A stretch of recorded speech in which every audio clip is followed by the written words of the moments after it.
SiriusXM keeps truck drivers informed and entertained with coast-to-coast coverage across the U.S. and Canada. Listen to what you love from anywhere on the road with 24/7 ad-free music plus sports, news, talk, and comedy. Hear your favorites on every haul for just $6.06 a month. Sign up at SiriusXMFleet.com.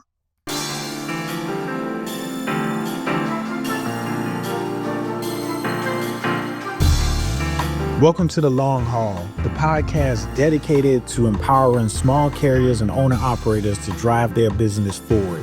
I'm your host, Adam Wingfield, bringing you insights from industry leaders, real-world success stories, and strategies to help you navigate the road to profitability.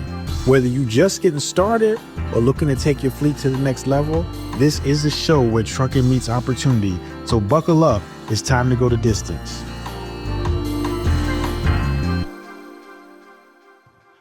All right, everyone, welcome to another episode of The Long Haul. And today I am really excited because we get to talk about a smaller niche, no pun intended, but we're talking about a smaller part of the market that really you don't hear much about, but I really want to dig into it. Box trucks, cargo vans, sprinters. Most folks overlook them, but today's guest sees them as the future of freight. Mike Ernst is the president of Expedite All and a 25-year freight veteran who's held executive roles at Yellow, YRC Freight, Roadway, and now he's leading the charge in small truckload known as STL. And he's here to explain why that shift matters big time for small carriers. If you ever wonder how to win with smaller equipment, serve high-value customers, value outstanding, and stand out in a freight market that's always changing, this episode is your roadmap. I'm super excited to join and really have this conversation with Mike today. Mike, welcome to the show. Hey, Adam, thank you very much. And thank you for having us today. We're looking forward to the conversation as well. Man, I'm excited about this, man, because there's some smaller operators out there that operate smaller equipment that feel like they get left out, man. There's a lot of podcasters out there that all we talk about is the big trucks, the 18-wheelers, and the heavy stuff. But not Mike. Nah, we've carved that niche out. And tell us a little bit about your journey, man. You come from the yellow side of it. You spent decades in LTL, traditional freight, but now you're leading the charge in small truckload. What drew you to small truckload and why now? Why now? Yeah, really. I mean, Adam, if we go back, I started my career back in 2001 with Roadway Express. You probably know the history of Yellow buying Roadway. We transformed names a few times. At the end, it was Yellow Freight. But really, it was an unfortunate way I made it to where I with Expedite All. You're familiar with the unfortunate, untimely demise of Yellow. A lot of great people, 30,000 employees. Unfortunately, everybody had to look for a new role. So as anybody would, had a great career, loved all the relationships, really enjoyed the organization. But when I started looking for my next career, post Yellow, it was really about what is unique, what caught my interest, what was something different. And honestly, Adam, could be transparent. One of the things that made my final decision is Expedite All is a very faith-based organization. So I thought that was very unique. It spoke to me personally, and had a lot of fun over the last almost 2 years now, working with the organization and helping build things out. I love that. A lot of folks still hear Expedite and they think local or short runs. What's the biggest misconception about STL that you wish more carriers understood? Yeah, probably the biggest misconception is what you just said. Most people think of that final mile or that hot shot, that expedited delivery over a short number of miles. But honestly, Adam, our average length of haul is over 660 miles. So a lot of what we do is the longer haul transits. We have a number of things that go coast to coast. We do short haul as well. But really, STL is about right sizing the shipment size to the proper vehicle. There's a number of different applications that we can get into, but really that's what it is. And phrase small truckload, because it's a dedicated vehicle, it's a dedicated use for a cradle to grave, point to point, no touch solution to help you do anything from the true word expedite, fastest ground solution. Or when you think about some of the industries that we handle freight for, automotive and high value, easily damageable freight. It's a changing market that people are looking for a solution. Again, that you can find a more economical solution to get a dedicated unit without having to buy a full truckload.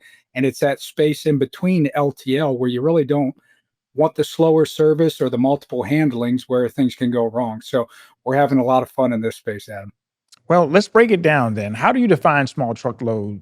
What types of freight are you talking about? How does it deliver? How does it differentiate from exactly what you talked about? You said from that hot shot or that traditional LTL. There got to be a difference. Yeah, big difference. So great question. So the definition of STL is small truckload. Again, it's going to be anything from an envelope that you want a dedicated solution to go directly or up to 14 pallets. So mostly the things we handle are going to be 1 to 14 pallets. There's three different vehicle types. As you know, you've got the sprinter vans or the cargo vans. They'll all hold up to 3, maybe 4 pallets. All of ours will hold a minimum of 3 pallets, but they'll hold about 3,000 pounds worth of cargo weight.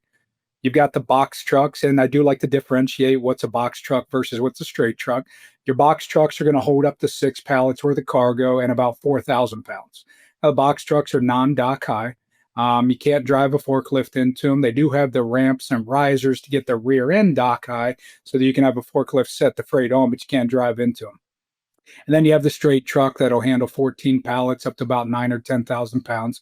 Again, it's like any other commercial vehicle that 53 footer, an LTL pup. They'll back up to the dock. They've got lift gates. You can drive the forklift on, and again, they'll hold up to 14 pallets and about 10,000 pounds worth of cargo weight. So what types of customers or industries are really driving the shift towards STL? Is it e-commerce, automotive, retail? Is it something new? What's really driving that sector? It's all above, Adam. It's really a market shift. So you think Mhm. about the world we live in today. One, you've got the Amazon effect where everybody wants everything immediately, right? So people are looking for a fast solution than what some of the other modes can offer. So that's one possibility. The other thing is, suppliers, distributors are getting closer to their end user for shorter lead times. That way, again, their order fulfillment, smaller quantities can get delivered quicker. And then last but not least, that leaner inventory because of the turnover. It Mhm. reduces waste by ordering fewer pallets worth of product. You can consume it quicker. You don't have to worry about, 30, 60, 90 days worth of product sitting on the shelf, and all of a sudden it becomes obsolete. And what do you do with it? You either liquidate it, have a fire sale to try to recoup some of your cost, or you eat it. Sure. So a lot of those examples are what's changing in the market, and we're seeing some really great opportunities out there for people to take advantage of this space versus conventional modes like railroad, full truckload, LTL, and things like that. So, Mike, from your perspective, is STL a trend, or are we looking at a permanent shift in how shippers really want their freight moved? Is this something that you foresee is going to be the next three-letter acronym? I do. We see probably about a 3 to 4 X growth over the next 2 to 3 years. When you think about the space, again, what's changing in our market with, people's desire to have things quicker, make sure you don't reduce the waste, be able to really take advantage of your CapEx and spend it where you want to. The market's shifting towards STL. The other modes will never go away, Adam. You've Mhm. still got, necessity for full truckload. LTL still makes sense for certain markets or certain customers, even intermodal. It's obviously one of the slower modes, but again, from an economic standpoint, for large orders, it makes sense. Really, we're seeing the market shift in a number of different ways, whether it be automotive, manufacturing, again, retailers, suppliers, distributors. They're all looking at how can I streamline that supply chain, right? How can I make my dollar more effective, both for what's on the floor and how do I pay to get it from point A to point B and satisfy my customers. Um, but we see explosive growth happening based on what the data leads us to over the next 2 to 4 years. And I don't think it's going to change. If you look at the European market 10 years ago, they had already started to do this. Right. If you've ever flown over to somewhere in Europe, you don't see a whole lot of 53 footers. People are reducing those lead times, ordering the smaller quantities, and they started doing it about 10 years ago. We think the US market is prime right now because, again, of the three things we talked about earlier, that it's shifting drastically as well. That's interesting. And when I think about it, when we want to talk about it from an owner operator perspective and what it means for an owner operator, if I'm an owner operator and I got a cargo van or I'm running box trucks, what does STL mean for me in real terms? Whether that be rate, lanes, consistency, what does that mean for me? Just like you said, 3, 4 years down the road. I think they're going to continue to see volume and continue to be able to remain loaded even more than they do today. We're seeing a lot of owner operators actually increase into smaller fleets. And that's really how our model is built, Adam. We partner with agents, we partner with small fleets, and we've been working on the network for probably about the last 16 years and really went to market post COVID because it's also a scary environment. You think about when Mhm. COVID hit, a lot of theft, a lot of fraud, a lot of back solicitation, theft of product, theft of customers. You know, we had a consulting arm of the business that would help owner operators really manage everything back office. But that was really the conception of Expedite All and going to market post COVID because there wasn't a real safe way to vet these type of providers in many cases. So we were able to go and partner with 3PLs, brokers, freight forwarders to say, hey, we have a large quantity of vehicles that we can create a safe environment to offer this capacity versus some of the other methods you may be able to find. I'm either partnering with a lot of small ones yourself and maybe being out of position to handle the freight your customers needed, or going to load boards where you have to spend a lot of time making sure you've got a legit provider that's not going to run off Sure. with your freight or run off with your customer. But we're seeing those agent models really grow into smaller fleets through the partnerships that we have to keep them loaded. And you know we don't hear any complaints, I guess, is the best way to describe it. They seem pretty happy with the partnership and the relationship. So let's talk about Expedite All. You have you guys have built a massive network, and it's not asset based, but you've been able to build this amazing network of capacity of small operational equipment, box trucks, sprinters. The nine. Give us just if you put for a minute, tell the audience what is Expedite All. Give us some insight as to what it is. Sure. Thank you for that, Adam. So, Expedite All, what we've coined ourselves as the largest provider of small vehicle solutions in North America. As you said, we have over 10,000 vehicles. I think the number's at 10,620 as of this morning. But really, it's through a consulting arm that we opened up helping small owner operators or small fleets manage everything back office. What makes us unique is we've also coined the phrase we only work within what's called our closed loop network of drivers. So, what does that mean, or what's the definition? So, through those ships, doing all the hiring, the training, the vetting, the onboarding, the safety and regulatory compliance standards, making sure that they're up, you know, they're complying with what they need to, the insurance, all of that good stuff. Through that consultant arm, we really went to market to say, hey, we can offer up this relationship because we only work with freight forwarders, brokers, 3PLs. We can offer up a safe solution, on demand capacity with a tech stack that we created on our own to give you full GPS visibility throughout the life cycle of your move. And we can offer that partnership up. It does two things. Again, one, it speeds up the process because they have on demand capacity through our system to find a vehicle and book it in under 90 seconds. The reliability that you know who you're working with because we Yeah. don't go outside that network.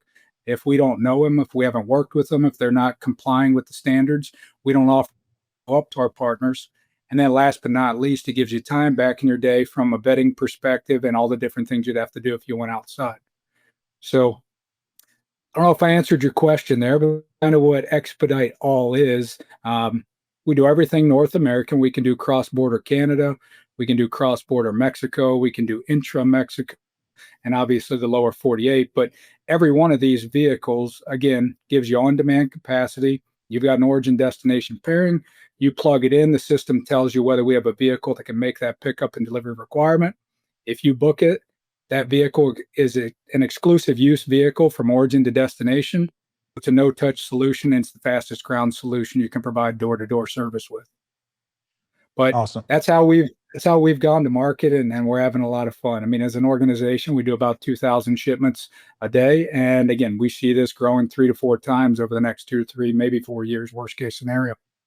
So that's a really, really interesting dynamic in terms of how you guys went to market and growth. And from a shipper side, the fact that you guys are moving 2,000 a day says a lot. But I want to look at it from an owner operator perspective. And if I've got a hot shot, I mean, or a box truck or a cargo van, a sprinter van, is there opportunities for me to put my truck on with Expedite All? Is that possible as well? Great question, and they can. We've just got a pretty extensive vetting process to go through in order to let any new providers in. Most of what we do, Adam, is grow organically. Again, we've had these relationships through the consulting arm of the business for the last 15, 16 years. So in many cases, what happens as we have a geographic need and as we reach out to our partners and say, we're finding a need for maybe another 10 straight trucks, half a dozen box trucks, and another 15 sprinters. Who's willing to take on the vehicle? We'll help with the hiring, the training, the vetting, getting a driver in the seat. But ultimately, they're going to take on the risk of having that additional expense and all those things. Now, that being said, when we go to our partners, they also understand we have the volume. And if we're going to ask for that additional unit to be brought on, we're going to try to keep them loaded. But they aren't necessarily exclusive to us. That is one thing that I Sure. make clear to people. Um, our exclusivity is to them to make sure that when we hand that vehicle or pass that vehicle along as a provider for our customers' freight, it's a secure vehicle. But if I can't keep them loaded, if they're in Eufaula, Alabama, and I can't get them out of there, then They gotta do what they gotta do. at least, yeah, that they've got to keep the wheels moving and keep the bills paid. So we allow them to take a load if I can't keep them loaded or don't have an opportunity for them when they get to destination. But we also do have the first right of refusal when they are available that we can load them, and we try to take care of our drivers so they take care of us. What does a strong STL carrier look like to you? What qualities or systems do you look for when you add on to your network? Yeah, it's really about doing what we say we're going to do, right? When you're talking about the world we live in, again, it's a lot of high value stuff. It's a lot of things that can be easily damageable, or it's something that's got to move urgent. It's a just in time type of shipment. We got to pick it up as quickly as possible and deliver it. Really, the key to anybody that would want to become part of the XL network, that original onboarding process, to be one of those providers, you have to be able to do what you say you can do. When we give you the pickup and delivery requirements and you commit to them, make sure you hit them. Pick it up on time, deliver it on time. They've that they keep the GPS track and trace on through the application we have for each vehicle that's part of that network. That way, the TMS can not only read when they're available or about to come available, so that we can keep them loaded, but also so our customers have full visibility. But probably the simplest thing, Adam, is just do what we say we're going to do, right? We try to Yeah. take extremely good care of our customers because they're putting their customers' freight in our hands to make sure we pick up and deliver on time and take care of their business. So at the end of the day, anybody that would be interested in possibly becoming a part of the network will absolutely consider as those bringing on vehicles if they make sense for us and if they're the right type of vehicle. But the biggest thing I can tell anybody is just do what you say you're going to do and don't let the customers down because they're relying on us. That's a hey, you know what? At the end of the day, your reputation is everything, and obviously that's the brand that you bring to the table. I want to talk a little bit about safety, and I want to talk about the blind spot with STL. And I want us to be transparent. Obviously we want to be, want to do that for the benefit of the listeners. STL is kind of a weird regulatory gray zone when it comes down to FMCSA requirements in relation to me moving a 53-foot truck and trailer. What is the risk in that, and how is Expedite All addressing it differently? Yeah, great question. And that is, again, one of our claims to fame, I would say, because when you think about STL, as you said, they don't have to have, well, let me back up. Your straight trucks, they're going to have an MC number. They're going to have to run under the DOT hours of service. They're going to be on an ELD, all of that stuff. But when you start to think about a box truck or a sprinter van or a cargo van, again, they're all commercial vehicles. But to your point, the FMCSA doesn't regulate them like they would a 53-foot truck or even an MC'd straight truck. The risk for our partners to go outside of the network that we have is that they have to somehow figure out how they're going to vet those providers themselves from a safety perspective, from a compliance perspective. Um, Insurance, got to validate whether Yeah. they have insurance and things like that. That's really where Expedite all comes in and say, hey, we've already done all that. We've done our homework. We know who these vehicles are. When we tell you we have a safe, secure vehicle, you can rest at ease that the freight's going to get picked up on time, delivered on time, and it's got all the same requirements that you or your carrier would regulate any other vehicle. But again, at the end of the day, a Sprinter van, as an example, doesn't have to have a DOT number or an MC number. So Right. they're very difficult for people to vet in the standard marketplace without leveraging a network like we have. So, one of the things that you mentioned a few minutes ago, you talked about having that proprietary technology, and we talked a little bit about safety protocols. Can you give us a look under the hood at what you've built to give your customers peace of mind when freight is high value or time sensitive, like you mentioned in the beginning? Sure. Over and amongst all the other standard things you do to vet drivers, vehicles, cleanliness, presentableness, the enhanced features they may have like pallet jacks, tracking, etc. Anytime you ask somebody to turn an application on that has to be on 2 hours a day, 7 days a week, 365 days, gives us a lot of security that we know what's going on with the vehicle. And Yeah. transparency, we give our customers that same visibility. That's why we say we have the GPS track and trace that as soon as they book with us, you get the tracking mechanism that gives you live track and trace on that vehicle. Not only from just the point of origin at pickup, but if that truck's 30 miles away from your you're actually going to see it through our customer facing portal. You'll see that driver going to make the pickup. You'll see when they're there, and you'll see in a cradle to grave, what I kind of call the breadcrumb map that you get to watch them go Yeah. across. But it's updated in real time. That way, you know exactly where your freight's at. So does our operations team because they're going to keep a close eye to make sure that we're staying on track to meet what we've committed to you as a customer. But our customers get full visibility of that same track and trace for the life cycle of their shipment. Now, do you see compliance expectations tightening for STL carriers in the near future? Just kind of just like looking at it from a more broad brush, since there is that potential of 4x, 5x, this segment to grow. Do you see any changes in the regulatory?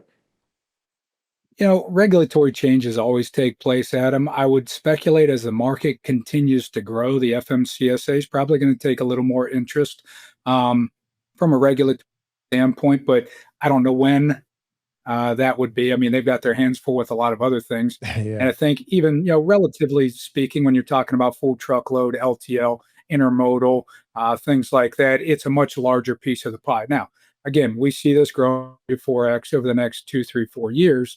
But as of right now, I'm not certain that they're really digging into that STL side from a regulatory standpoint.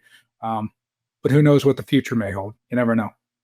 Now you've got deep LTL experience. And, when you think about mode comparison, and I want to just talk about STL to LTL just for a second, just so we can help people understand a little bit better. When you look at that, when should a shipper go STL versus LTL? And what does that mean for brokers or carriers that are trying to guide whatever choice to ship on whatever mode in that design? Yeah. Comes down to a couple things. Obviously, speed is foremost. So if you have something urgent, you need to get it picked up and delivered to destination as quickly as possible. STL is a much better solution because the way our system works is we pick it up at your warehouse, your shipping docks, and take it directly to the final destination. It's kind of Sure. like Monopoly. Do not pass go, right? It's Right, going straight right. there, so it's the fastest option. LTL is more of that relay race where the baton's getting handed, it's getting reloaded, it's going through relay systems. It's just a lot faster. The other piece is, when you think about the value of your freight, if it's high value, an LTL system, there's going to be a lot of handlings and a lot of touches. Not that people intend for things to go wrong, but they do. So when you're talking about high value or something that's easily damageable, things can go wrong in an LTL system when you're talking about so many touches. Uh, Also, if somebody's thinking about a lot of packaging costs in order to make it fit into the Mhm. LTL system, in many cases, you may spend a little bit more from a transportation perspective on that Mhm. individual shipment going STL because you get a dedicated unit. But when you remove that enhanced packaging that you would have to put around that material to put it in an Protect it, LTL, yeah. all of a sudden you can balance out. Now you get a faster service at an equal cost when you reduce packaging costs that you'd have to put in play to ship at LTL. So again, LTL has its space. It's very economical because you're mixing a number of different ship. But if you're looking fast, if you're looking for no touch, if you've got something high value, easily damageable, STL is probably your better fit. All right, being that's considered, what's one thing that STL does better than traditional LTL? And what's one thing that STL still needs to catch up on? So probably the easiest explanation is again just that direct door-to-door service. We're much, much faster than LTL. I don't mean by hours, I mean in many cases by days. So that's probably the easiest answer to your question as far as what does STL do better. As far as where STO has to catch up, I'm not certain there's a comparison there. Yeah, Again, they're different modes, right? It's yeah. kind of like saying what's difference in FTL versus LTL. They're two different animals. I think Mhm. STL is the same way. I don't think that there's really anything that needs to be caught up. It's just a different mode. It's a different model based on what you may need or what your customers may need.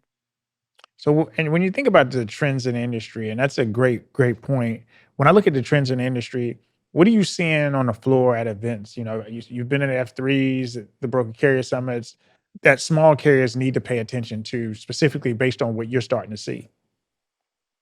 Honestly, they just have to ask the questions of their customers. We find just about any partner that we join calls with them and their customers have that type of freight. They're just not sure how to solve the problem, right? How to Mhm. find a provider that can handle it the way they want to in that STL world. So we actually spend a lot of time with our partners, Adam, actually teaching their sales teams how to have discussions with their customers, how to evaluate the freight characteristics that their customers have to see which one's a better fit, and then help coach through how to leverage Expedite All's network as a one-stop shop for over 10,000 vehicles. Because again, there's no competitor like us out there with that many vehicles. So a lot of it's just opening people's eyes about asking, looking for those type of shipments, and how to find that right fit that makes more sense than one of the others. Does that make sense? It does, and you've got a packed calendar through 2025. Yeah, I actually saw your calendar and events that you're actually attending through that. Man, what's the vibe at these shows? Are we finally starting to see small truckload being taken seriously by the big players? Is that that's the vibe? What's going on with that? There's a lot of excitement out there, and I think people are very happy to meet us, Adam, if they haven't yet. Yeah. Um, we spend a lot of time going into corporate head, talking with C-suite level decision makers, and then all the way down to the floor for the booking agents and things like that. But that's really where we're having fun, is making sure that people are educated about the new expanding market space of STO and how they can leverage it. But there's a lot of buzz at any conference we go to, whether I'm there, whether some of our other team is there, whether it's in a booth or just walking around shaking hands and meeting people. Everybody has a need, and they just haven't found somebody that has the one-stop shop capacity like we do to help really fill that need for their customers. We hear a lot of people say they pass on the freight just because they're not confident they can find somebody to handle it like we can. And that's always disappointing for me at the beginning of the conversation. Hey, By Josh the end, we work Gray. together to see how we can help them out, right? There it is. You know, when you think about that too, man, you guys got a lot of momentum. What would you say would be what's coming up next for Expedite All? Any new initiatives or partnerships that might open doors for independent carriers? Because this is what this show is about. It's about the independents. Yeah, so a couple of different initiatives we're working on right now. So even within the niche that we're already in, there's another developing niche for refrigerated, temperature controlled STL. So we're actually working diligently to improve the number of partners we have that have temperature controlled units. Mhm. Because when you think of what options you have out there for temp control, it's refrigerated LTL, which is a little bit uncertain, or you're buying a full 53 footer for a skid worth of freight. Yeah. So we're huge in the growth um, vertical there. We're actually building out our network to increase the number of vehicles we have with temperature control. We have about 350 right now. Our goal is to get that to about 1,000. So I think that's a huge opportunity. And then obviously with the freight forwarders we work with, TSA qualified drivers are huge. Mhm. We've got about 250 right now. We've got another 792 drivers within our network that either have hazmat endorsements or a TWIC card. So we're working to help get those owner operators of those small fleets TSA qualified so that we can go back to market with roughly 1,200 is what we'd like from a TSA qualified standpoint. But those are two huge initiatives we're working on right now is TSA qualifications and the temperature control because we see there's a growing emerging market within the niche for both of those as well.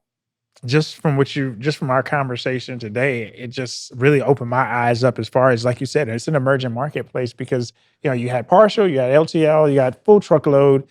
But then, there's that niche segment that really, really, really makes sense. It makes so much sense. And, sometimes it's the obvious things that get overlooked when it comes down to market segmentation and coming up with a differentiation.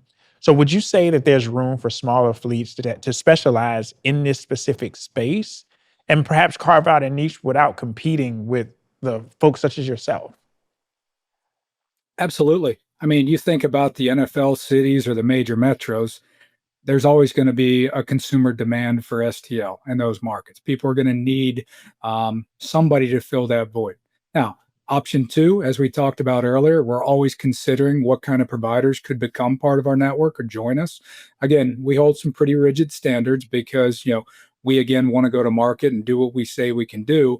But there's opportunities to partner with organizations like ours as we continue to grow our vehicle count and be a part of our options through the TMS platform we provide to our customers. So I definitely think there's room for everyone, and it's just going to continue to grow. It's truly inspiring too, especially because your journey really just kind of just took off right after COVID. And we're like just like you mentioned, and it's really inspiring because at any point, no matter where you are, if you can solve a problem, and if you can create a solution for a problem, you'll always be able to scale your business. And that's what we talk about a lot on this particular podcast is providing that solution, coming up with that solution that obviously that can make a bigger impact. And one of the things that you brought to the table today that I thought that was just tremendous was like, hey, you know what? There was an LTL niche, but we made it better because there's an opportunity to improve the LTL side. So I thought that was just really, really cool, man. I really appreciated that. What's your message to the cargo van, the box truck driver that's just listening to this right now that's been burned by bad load boards or inconsistencies when it comes to work? Because you may have, and I'm not going to mention their names, but you've got those specialized load boards just for cargo vans and box trucks and might not be the best way to do business, and I'll just leave it at that. But what would you say to those cargo vans and those box truck owners, knowing what you know now? I continue to say the market's expanding, so don't give up. There's a lot of opportunity out there. If you are looking to join our network, they can go to the website. They can submit an application. Our safety team will take a look at it, reach out, and if they meet the standards and can hold the criteria we expect of our drivers to provide that superior service product to our customers, we're going to continue to grow. Our forecast should put us at about 20,000 vehicles by approximately 2030. So we've got an aggressive growth strategy. But again, it's because of all the partners that we're finding in the 3PL, the freight forwarder, and the broker space that need this solution. So we can grow as quickly or as slowly as we want. Now, we'll always grow cautiously with Yeah. bringing in new providers from outside the organization just because we want that safe, secure environment within that closed loop network of drivers we provide. But it's out there and it's going to continue to grow. Again, when you think about that Amazon effect, when you think about the Yeah. leaner inventories people are keeping, when you think about everybody wants it now, but they don't want to waste, right? Mhm. Shipment sizes are shrinking. And then you throw in the third or the fourth criteria, Class A CDL drivers are getting tougher and tougher to find. So the market is shifting because of necessity, but also out of desired need for the way the space is changing on shipment sizes and lead times as well.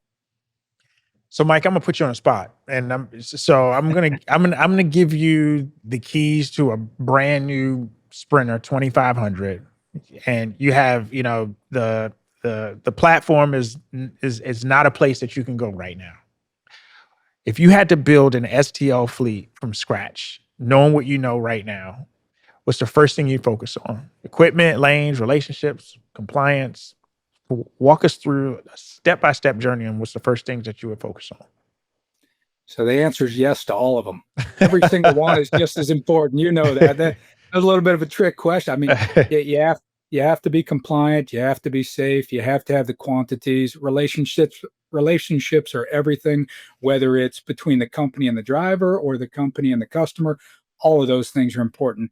It'd be really tough for me to sit here and stack rank the ones you Yeah. threw out there because you hit all the highlights that came to my mind when you started to frame up that question. But I don't know that one is any more or less critical than the other. Now, if you put me on the spot and I had to, it's the relationship and the trust that you're building with both your providers, your carriers, your agents, your small fleets, as well as your partners, because we're bringing those two entities together. You've got a truck. Our partners on the flip side, between the 3PLs, brokers, freight forwarders, they have the customers. We're marrying those together to create that synchronization. But you know, the thing is too, that a lot of people get into this space, and I'm gonna say this space, and I mean the smaller truck space because it's less expensive. It's a lot more inexpensive. A lot of people think that that's kind of like the gateway to the big boy, you know, the gateway into the semi trucks and things of that nature. But they don't realize that the costs that are associated are very similar when you really kind of come down to it. And then obviously the time that you have to put into it is about the same, if not more.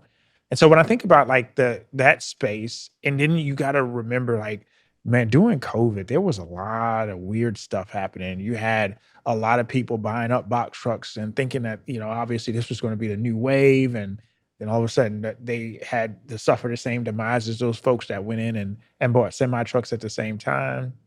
And which makes it really, really tricky, and it makes it difficult for those to see down the road that, like, hey, STL is going to be the next big thing.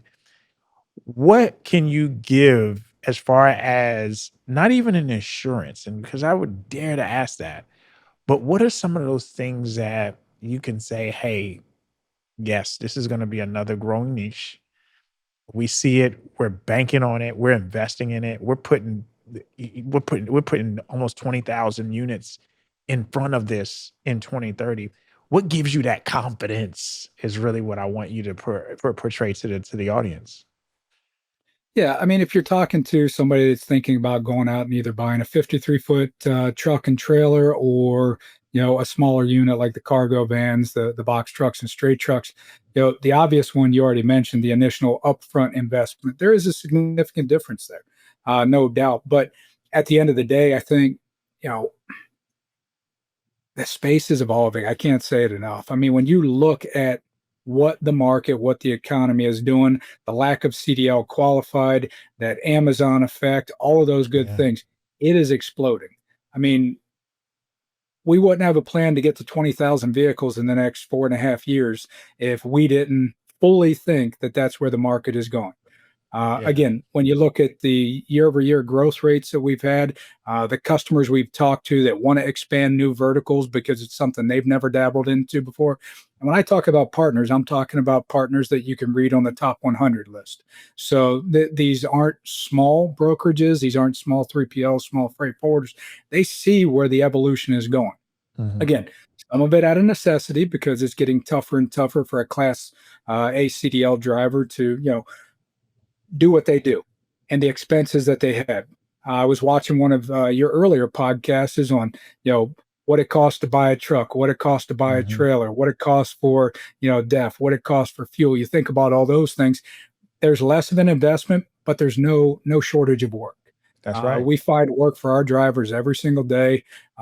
There's a wealth of opportunity, and there's more that we could win out there with our partners as we continue to expand. But at the end of the day, truly think that in the next 2, 3, 4 years, you're going to see much more of a shift than we've even seen in the last few years. And it's going to continue to push towards that immediate gratification or that just in time, where people are going to want those smaller shipment sizes, and we're going to need additional vehicles to cover them. So it's good business to be in if you're not in it right now.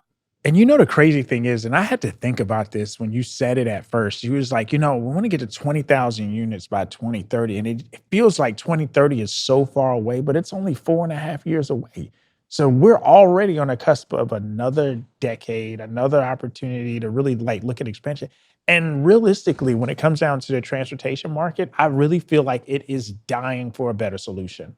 I feel like that going through COVID opened a lot of shippers' eyes because you remember during COVID, they were We had, containers coming across that were getting stuck out in the ocean, and we had a backlog of shipments. It was a supply chain nightmare around COVID time, and I really Sure. believe that during that if there was a better time to look for a better solution, I don't think that it would be a better time than now because you hear all of everybody's trying different things. You got automation. You got they're wanting to put driverless trucks out there. You're looking at all of these people are investing money to find a better supply chain solution. And then when you think about the LTL space, even when you see it on a box truck on the spot side, and I'm just gonna talk about spot. A lot of times they'll try to partial things together, right? And then it's not a dedicated truck. You might have to deal with, and they don't have the blankets, the straps, the bulkheads to provide that segregation of product. When you're talking about, hey, we're starting a completely different niche where, you can take this one envelope and stick it in the back of this cargo van. It ain't touching nothing else. That's a niche because as a customer, they're going to pay, and just like with anybody else, you're going to pay a premium to have premium service.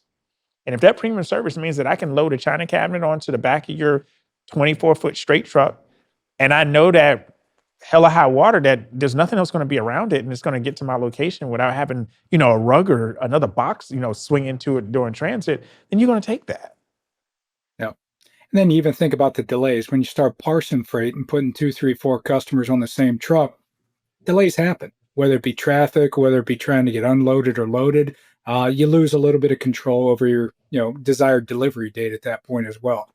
Again, those are all things that we can solve with these smaller vehicle solutions. And again, not knocking any other mode of transportation; Sure. they all have the right fit.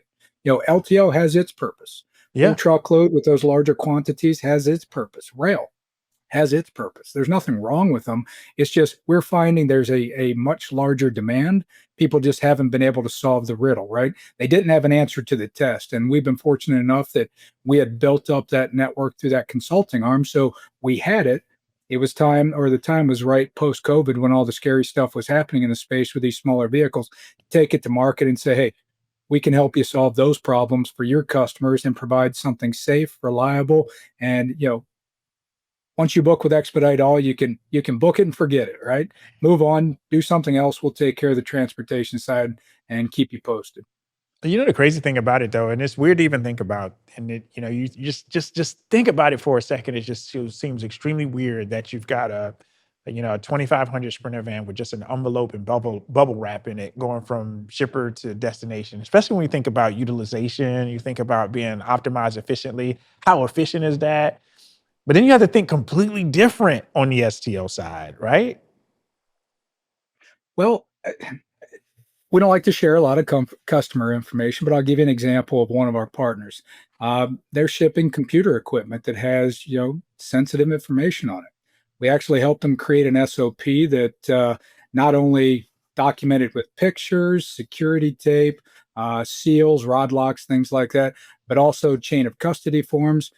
Imagine those type of things Yeah. in the wrong hands can get really ugly. But Yeah. you put it in an environment like ours, we help you create an SOP, allows you, your customer, to feel safe and secure that that freight's going to get picked up and it's going to get untouched until it's time to offload it delivery. Those are solutions you can solve with STL, and you can't solve with anything else unless you want to buy a full 53 footer. And if you have two, three, four pallets worth of computer equipment with that sensitive information, the last thing you want to do is have to pay for a 53 footer when you need three skid spots. Now, there's a number of case studies like that we could talk through, but it's all again about just talking with the customer and find out, what do you need? What do Yeah. your customers need? Maybe STL is not right for this customer, but it's perfect for that. And just helping them solve those problems like you talk. That's what transportation's all about. That's why we get out of bed every day, because it's a new problem, it's a new solution you're trying to come up with, a new answer to the test to help your customers make their supply chain more streamlined, to make their business and their customers happy, right? Their business function the way they want, and their customers happy, so they keep coming back. And that's really where we fit in. Let us take a look at everything. We love taking a look at data, say, hey, here's are the lanes that make sense. They're more economical with our solutions. Plus, you get that dedicated, faster ground service. Here's ones that aren't. Yeah. It's okay, and we're happy to point our customers and what makes sense, what doesn't. because again, we only want to do what we're good at. We don't want to try to fit a square peg in a round hole, but we enjoy those conversations, sitting down and working through the details to say, hey, here's where I think it fits better. And then again, with our relationships, we get brought on a lot of calls with our partners and their customers to walk through why this makes more sense. We talked about the packaging earlier. You can spend a lot of money in packaging to make sure that it can run reasonably through an LTL system that's going to have a lot of touches.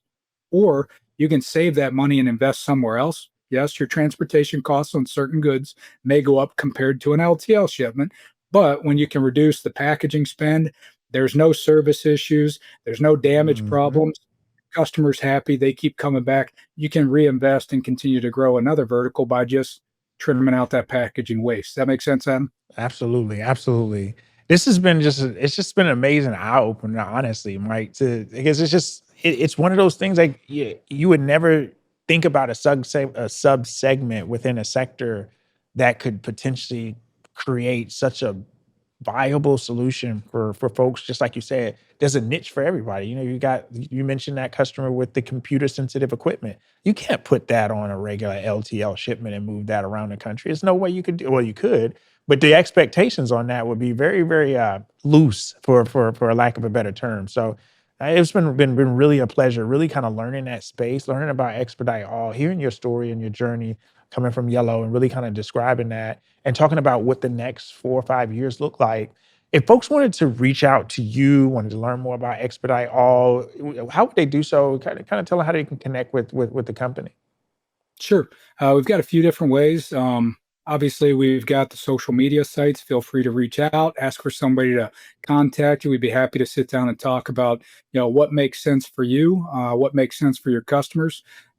We've got the website that you can submit a form, ask for an outreach, ask for a demo, ask for a discussion. We'd be happy to have one of our sales team reach out, tell people a little bit more about the technology, the network, how it works, what the ideal customer profiles you're looking for. And then again, we're happy to sit down and help teach and coach as well.